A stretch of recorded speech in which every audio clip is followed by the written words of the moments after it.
Seats, brothers. Gentlemen, you're probably wondering why I'm standing here and talking about Mark Twain and the Man That Corrupted Hadleyburg. In many ways, to understand Mark Twain is to understand America. And since we currently live in what I think will be known in future generations as Pax Americana, you need to understand America wherever you end up in the world. You may work in Peru. You may go to Papua New Guinea. I don't know where you will end up in your priestly vocations, but you need to understand America. And Mark Twain embodies so much of America that it is important that I talk a little bit about his history, as well as this story, The Man That Corrupted Hadleyburg. Brothers, have all of you read this story? About 3/4 say yes, and the other quarter say no. So let me at least summarize it. And let me begin by reading a few sentences. This is from the opening of the story. It was many years ago.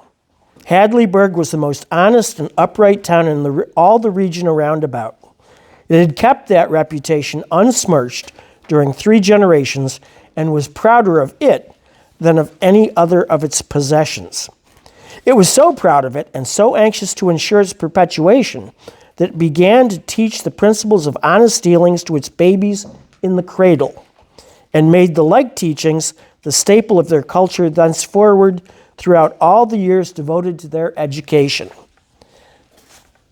But at last, in the drift of time, Hadleyburg had the ill luck to offend a passing stranger, possibly without knowing it, certainly without caring, for Hadleyburg was sufficient unto itself and cared not a rap for strangers or their opinions.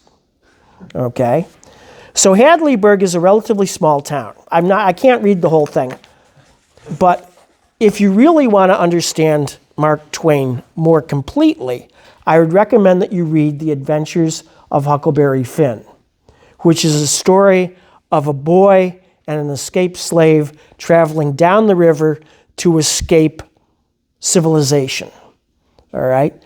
The Man Who Corrupted Hadleyburg is only about 4 short chapters long, and so it gives you a good introduction to Mark Twain and his ideas. Okay?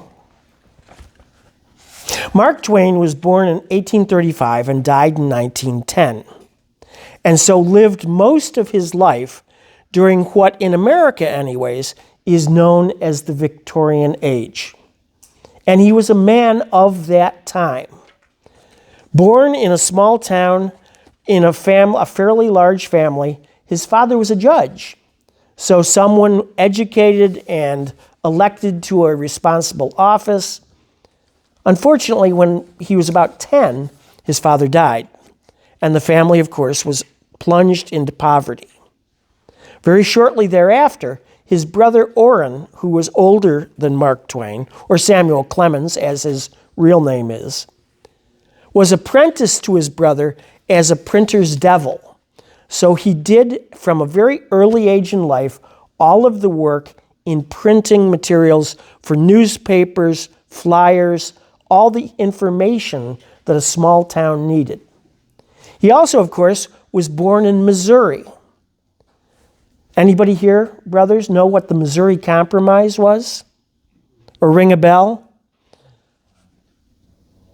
Mark Twain grew up in a border state, Missouri, a slave state where you could own the occasional human being. And it was just part of life, all right? And in his lifetime, of course, there was a civil war in this country to determine whether that state of affairs would continue. So he grows up, he's on the Mississippi, which is a major river dividing America north and south from Minnesota down to the Gulf of Mexico at New Orleans, all right? And you could say that the river influenced his whole life. So he grows up. He is well off as a really young child. He loses money and the whole family struggles. He works as a printer's devil. He then works as a river pilot. Now, to you guys, that probably is not anything very important. But think of him being a starship captain.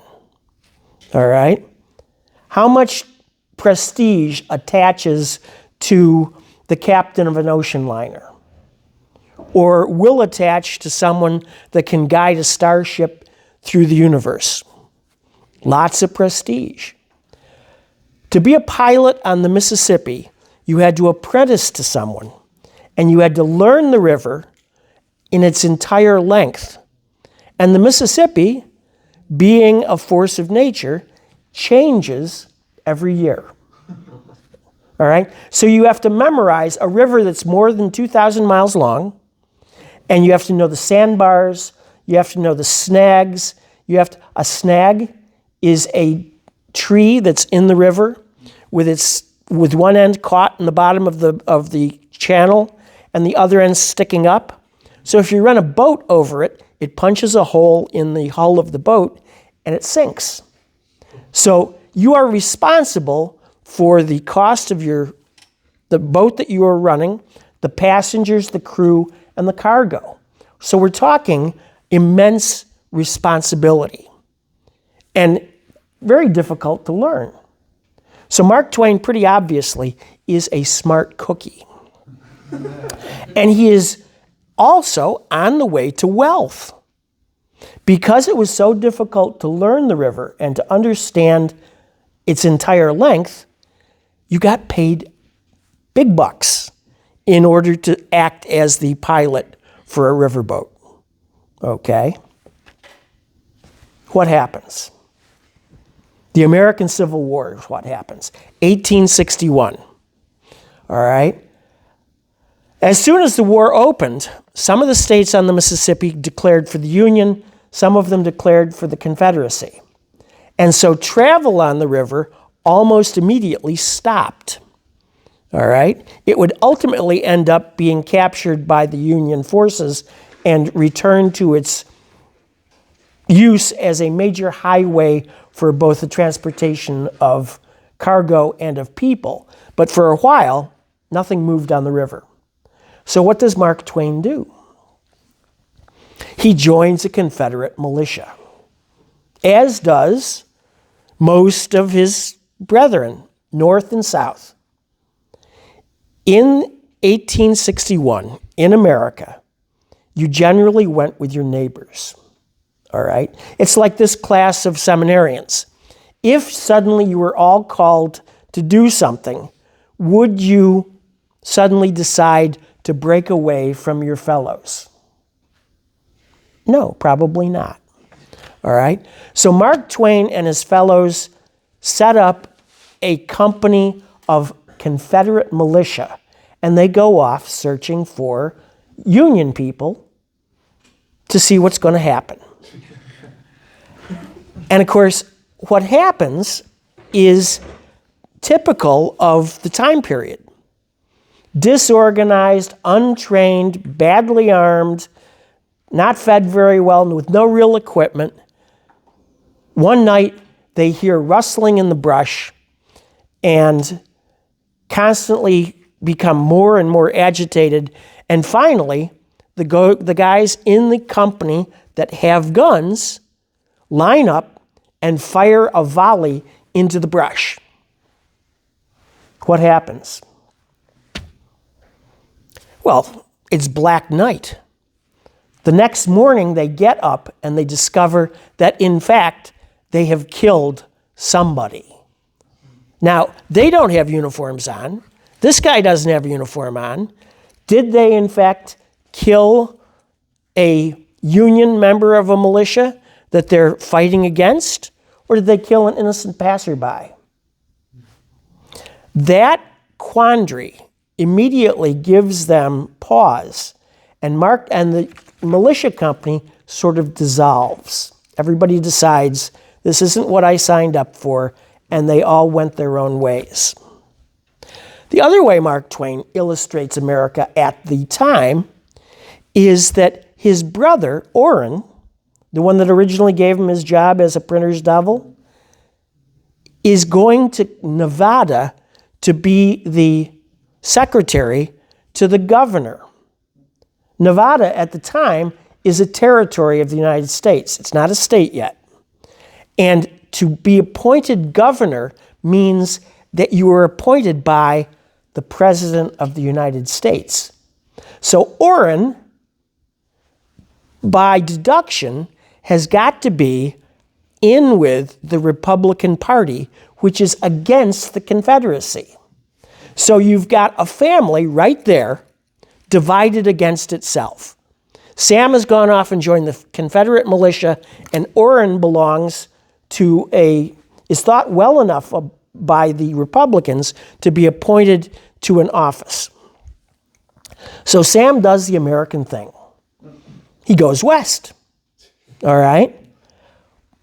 In every Western movie you see, when things become unbearable, what do? They pack up and they go west. More land, more opportunity, a new start, a fresh opportunity, all right? And that's what Sam does. Now, if you want to understand that better, you might want to read the book Roughing It, which talks about his travels across America by wagon and by stagecoach, and his experiences in Nevada to begin with, and then California. So Sam keeps moving west until he hits the end of continental United States, California, which became a state very early on, is already a state, because of the discovery of, brothers, gold. 1849. California was a sleepy, provincial Mexican province with not much going on. You have huge ranches growing their own beef cattle and crops. And all of a sudden, somebody decides to dig a ditch and discovers gold. And what happens? The entire world descends on California. And I mean that literally, all right? So as soon as the rumor of gold hit the United States, everybody decided it was worth the agony of going across country.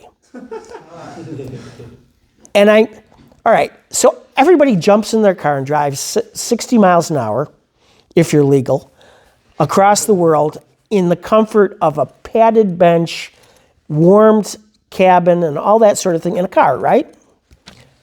Think about walking across America, which basically is what you had to do. And it took anywhere between 3 and 6 months. Or you could, if you wanted to speed the process along, you could get a ship in any seaport of the United States, sail to Panama, right? Get off the ship, get a guide and a mule, ride across the Isthmus of Panama, get another ship on the Pacific coast, and then get taken to California. The trouble is, of course, there's no medicine that will prevent you from getting yellow fever or any other tropical disease that you can imagine. So a lot of people just die in Panama. You have a choice. You can spend 6 months walking, or you can risk death. Take your pick, all right? So Sam ends up in California and immediately begins to prospect. And there are all sorts of amusing stories that he talks about in Roughing It about his adventures in the gold fields. Well, as he discovered, you couldn't make any money as a prospector. You had to strike it rich by being lucky. Where you dug had to have gold or you were out of luck. All right? So Sam becomes a newspaper reporter. And that is the beginning of his career as a writer. He becomes locally famous, and his publisher sends him on a trip to Hawaii to write up a series of articles for the newspaper. That was a thing back in the day. You would have articles from correspondents from across the world in your newspaper. And it was a great success. So you had a series of books by Mark Twain that were really sort of travelogues. His observations on going to Hawaii, or his observations on following the equator. All right? That's what made Mark Twain famous. And on one of those travels, he met a fellow who showed him the picture of his sister, Olivia Langdon. And Mark Twain fell in love with a picture. All right? Marries her. And remember, he is a frontiersman in a lot of ways. He grew up in a rather poor circumstance. He went west. He made himself relatively famous by writing, but he's sort of a bohemian, all right? He's not really respectable.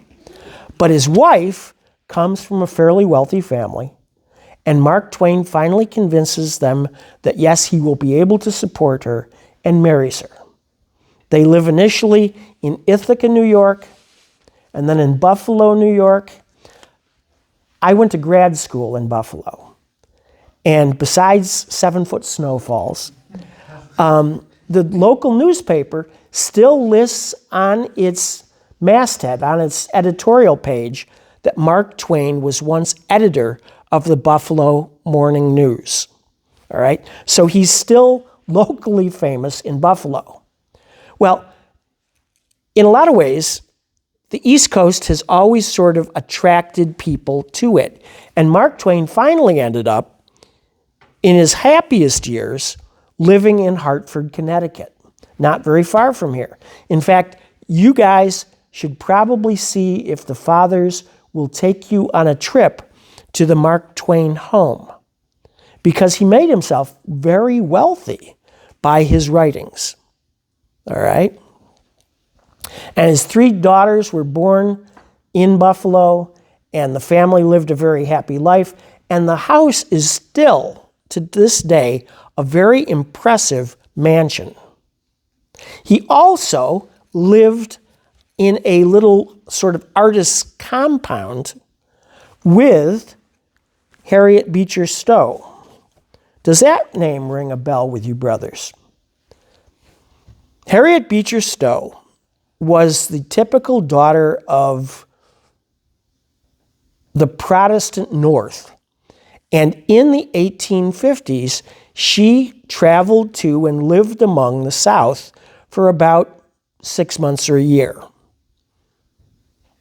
Horrified by what she had seen, she wrote a book called Uncle Tom's Cabin.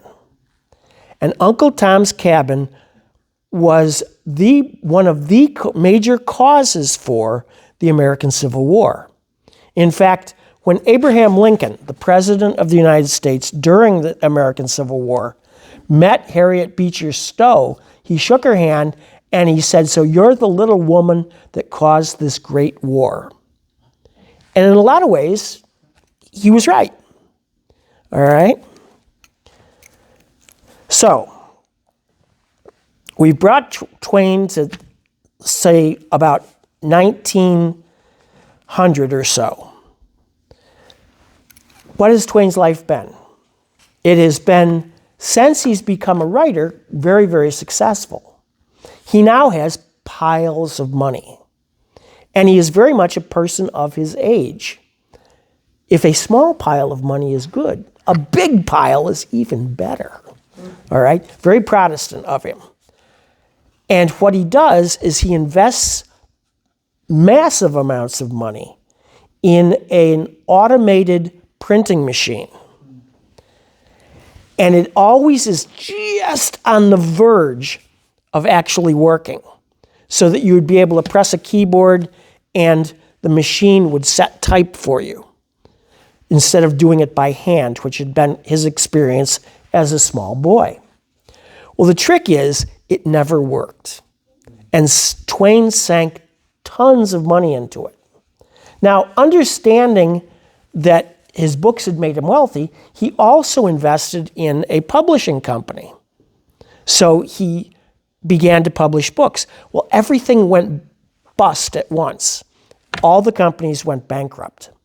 And all of a sudden, Mark Twain owed money to half the world. Being a man of his time, he took that as a personal debt and spent years lecturing around the world, making money so to pay off all of his creditors, and finally did. But during that time period, his wife died, and his oldest daughter died, and another daughter died. And finally, by the time he wrote the story, The Man That Corrupted Hadleyburg, Mark Twain is a fairly embittered man. So what happens in The Man That Corrupted Hadleyburg? Late one night, there's a knock at the door of Mrs. Robinson's house. No, Mrs. Richards' house. She's home alone. She's reading her missionary examiner. So she's reading a Protestant missionary magazine. So you automatically know that she is a woman of her time. She is religious. She's interested in missionary work. She's kind and gentle and all that kind of good stuff. And a stranger staggers in carrying a bag of what he claims to be gold coins. And he plunks it down and says, I want your husband to take this money and publicize it. I'm doing this as a friend of a friend. And there's a note attached explaining the whole thing to the bag of money. All right? And so she has immediate vapors. She gets worried instantly. What's she going to do with this giant money? She's a poor woman by herself. Her husband's away on business. And so he finally comes home late that night, and she shows him the note, which she has read, and the bag of money. The note directs that the money is, he wants the money to go to the person that helped him out in Hadleyburg. And he wants it advertised as widely as possible so that the proper person realizes this money is available for them. Now, the bag of gold weighs 40 pounds, 4 ounces, which in the day was worth something like $2,000, all right? Because money was worth something then.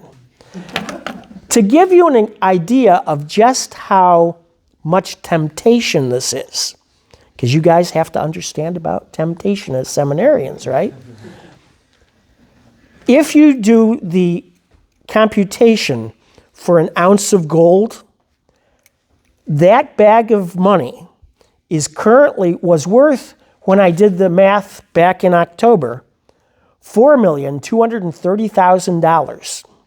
All right?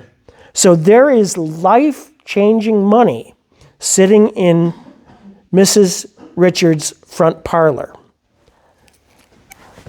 I have only 25 more minutes. I've got to accelerate this whole thing. So Mr. Richards, Edward Richards, comes home and does exactly what the note tells him to do. He takes the notification to the town's editor.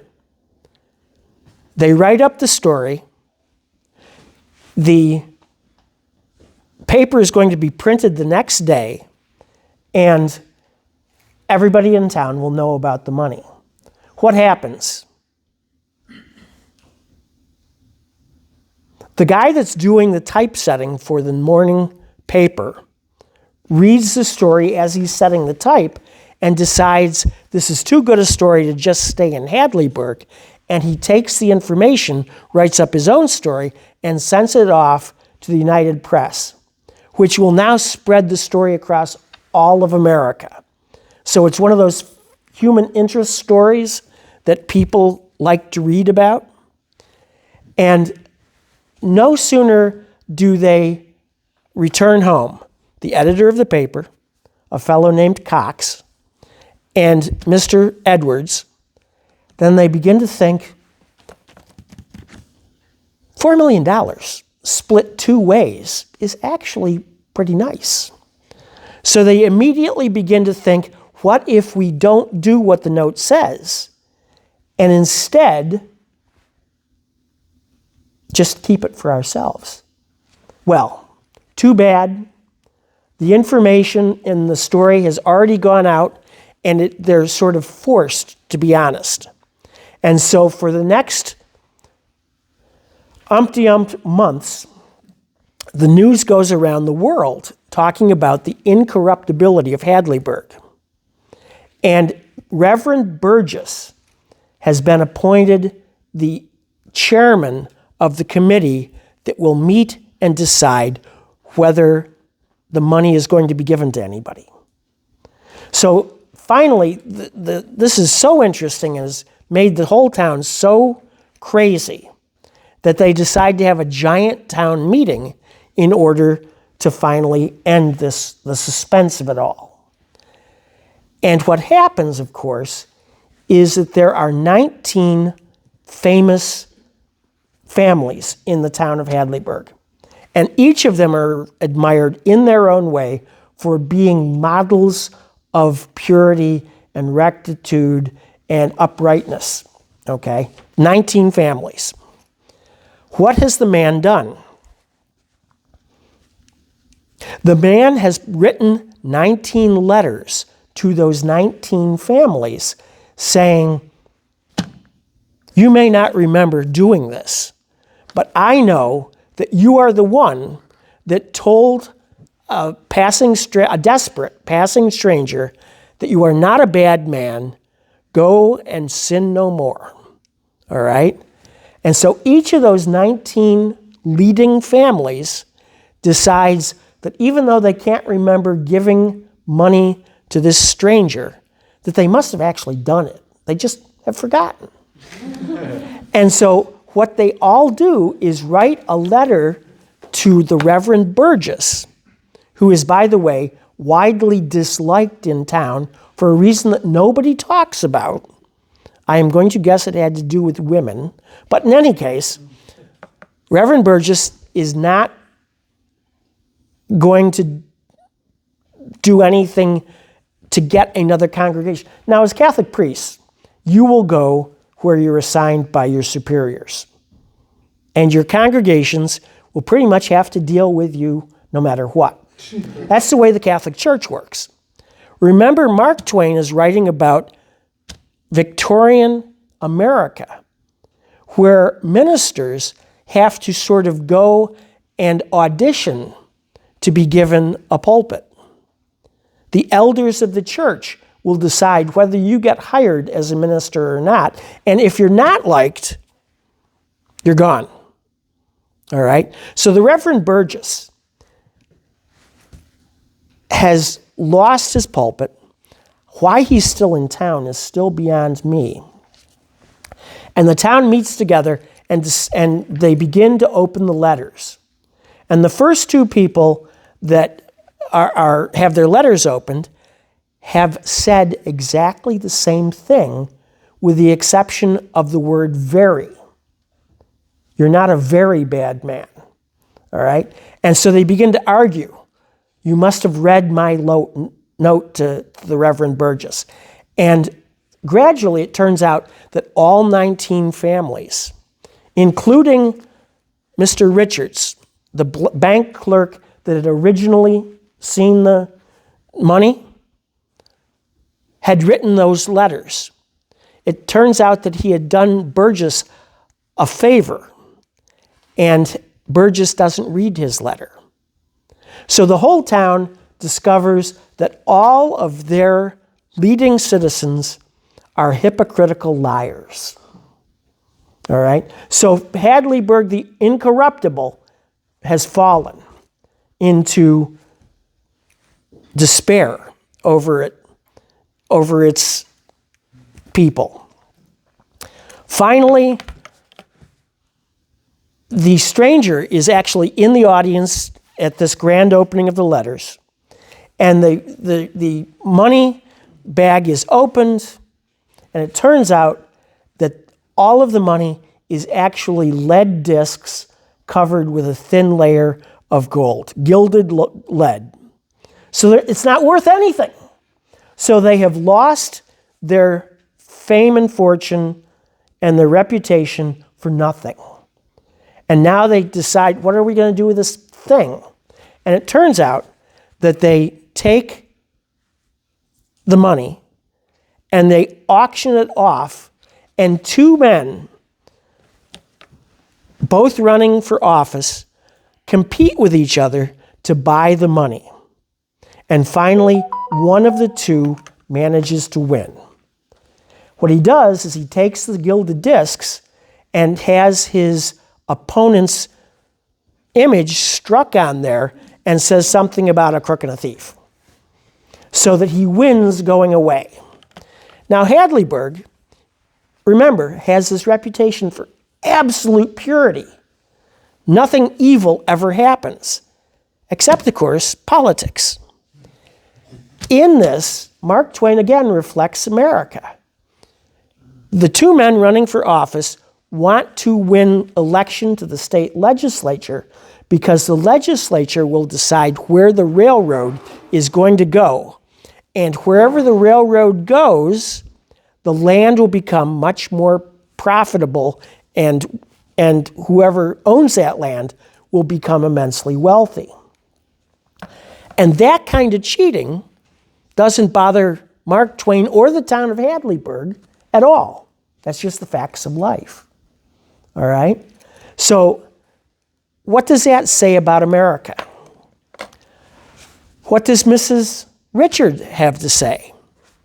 Remember, the whole thing opens with him delivering a sack of money to a woman alone.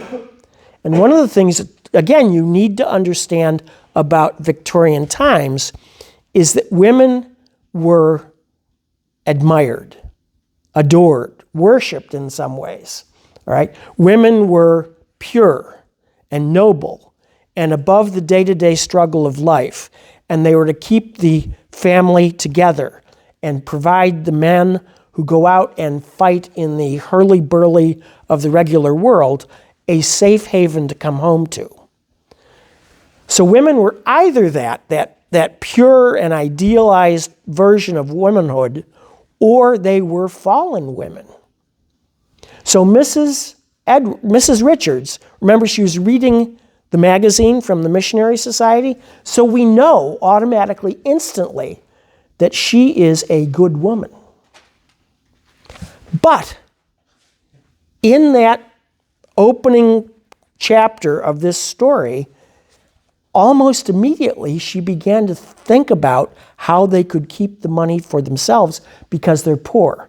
So he has taken the idealized woman and almost immediately corrupted her. All right? In the same way, so had Mr. Richards been corrupted. Remember, they decided that they would split the money between he and the newspaper editor, and his wife had colluded with them as well. But it was too late, and they had to go through the whole thing. So at the end of the whole thing, Mr. Richards is the only letter that wasn't read. And so the town thinks of him as the last remaining honorable, honest person. But Richards knows that he in fact wrote the letter. So he gets praised by the entire town. All right? He gets awarded the money that was raised when they auctioned off the bag of lead discs.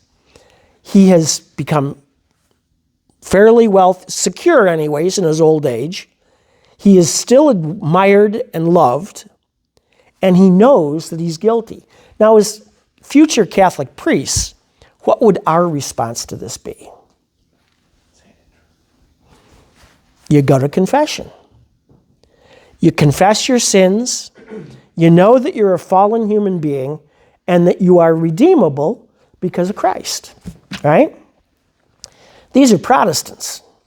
All right? There is no confession. You directly relate to God.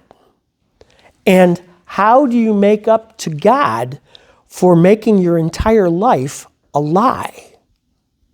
So Mr. Richards and his wife, racked with guilt, begin to become ill from the mental stress of this whole thing, and finally die.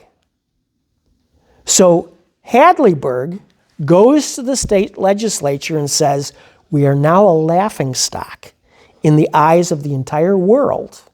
Because newspaper reporters had been present at the ceremony where all of those letters were read. So the fact that Hadleyburg had fallen from its state of grace into sin went around the whole world again. All right? So finally, he sort of turns his face to the wall and dies, as does his wife, in a very short while later. So who is the man that corrupted Hadleyburg?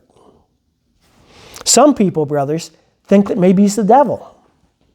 All right? Because he manages with great insight to look into the hearts of all the people in Hadleyburg and decide what will make them fall away from their supposed virtue, and manages to do it rather well. The other thing, of course, is, so the Reverend Burgess stays in town and acts as the chairman to this whole extravaganza. Why? If you'd lost your pulpit, typically you packed up and went somewhere else and tried again. So the idea that Burgess stayed in town after he'd lost his congregation is really sort of amazing to me, reading it and understanding the way things worked in those days. How did Hadleyburg get corrupted? Wealth, right? The American Protestant idea that if you were worthy, God would automatically make you wealthy. That's a very Protestant sort of a thing in this country. And if you want to watch that in action, find yourself a television station that carries any of the evangelical Protestant ministers that talks about how much good he's going to do in the world. And by the way, send me $100. All right? In America, that sort of humbuggery goes on to this day.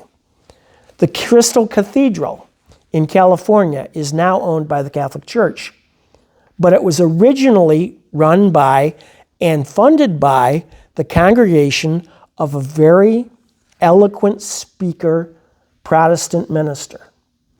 And he subsequently fell from grace. All right? Great wealth can cause great temptation. And it's one of those things that seems to constantly occur among the Protestant clergy of the United States. If you're a really successful preacher, you can be the Elmer Gantry of your generation, if you've ever heard of that book. Another one that you might want to read from the 1920s. So Mark Twain, by this point, he's pretty much alone in the world. And by the time he dies in 1910 in, I think it was New Hampshire. So he grew up in the Midwest. He moved west and became famous. He moved east and stayed east, which again is a very American sort of thing to do. Flyover country was even then flyover country. So that by that point, he was an embittered old man who wrote a series of successively more bitter commentaries on the human condition. So Mark Twain watched America change from a rural, small-town place in the world to a world power. The Spanish-American War occurred in 1898.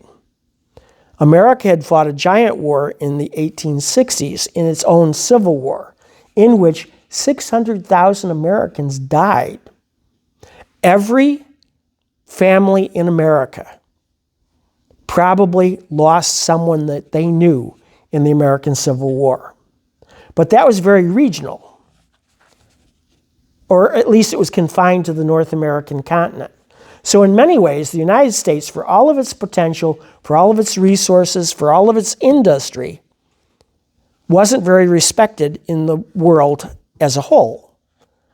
Until in 1898, they decided that the explosion of the battleship Maine in the harbor of Havana was caused by Spanish dastardly actions, and went to war. So quickly conquering the Spanish army in Cuba and defeating the Spanish fleet in the Battle of Manila Bay, the United States burst onto the stage as a world power. And Britain, which was at the time the preeminent empire, whose empire spanned the entire continent, the sun never set on the British Empire, welcomed America to the white man's burden. Ring any bells? Rudyard Kipling wrote a poem about the white man's burden, in which he welcomed America to the Anglosphere, and between England and America, they were going to civilize the world. Take up the white man's burden, send out the best that ye breed, all right, is the opening line of that poem. And in it, they are going to take all of the benighted heathens of the world and turn them into believing Christians that support the mother country and will ultimately be saved and happy serving their masters. Well, it doesn't really work that way. Mark Twain was an early anti-imperialist. Because the United States had won in Cuba, we have since kept Gitmo, Guantanamo Bay, as a perpetual coaling station. We still have a base on the end of Cuba that we took in the War of 1898. The Philippines became a U.S. territory. And we promised the Philippines that, yes, we'd let them go and all that sort of thing. And Mark Twain saw that as a betrayal of America's deepest principles and called for us to give the Philippines to its native inhabitants. So there's always been that tension between America as a superpower and America as being minding its own business and staying within the continental borders of the United States. I hope, how much more time do I have? 5 minutes? Do you understand why I think it's important that you understand both Mark Twain and the Man That Corrupted Hadleyburg? In so many ways, it illustrates exactly what America was then, and in many ways still is. You can become rich and famous, and there's no moral problem with that. Using the legislature to make yourself rich and powerful is not a sin, all right? It's just politics. If you look at American politics today, the gap between reality and the ideal that is America is startling, all right? We hold these truths to be self-evident, that all men are created equal and are endowed by their Creator with certain inalienable rights, and that among these are life, liberty, and the pursuit of happiness. Ideally, we would promote that idea, protect that idea, and let the rest of the world try to imitate that idea. Doesn't work that way necessarily. And so the debate goes on in America. Will we be a great power, or will we be a moral leader? And of course, as priests, it's up to you to use your office to help people make that decision. All right? So no matter where you go in the world, there's going to be a fleet with American Marines that will come and rescue you if you ever run into real problems. All right? Who else is going to do it? And if America decides that that is no longer possible or fashionable or something that they want to do, who protects the innocent of the world? I leave you with that question. Thank you for your kind attention.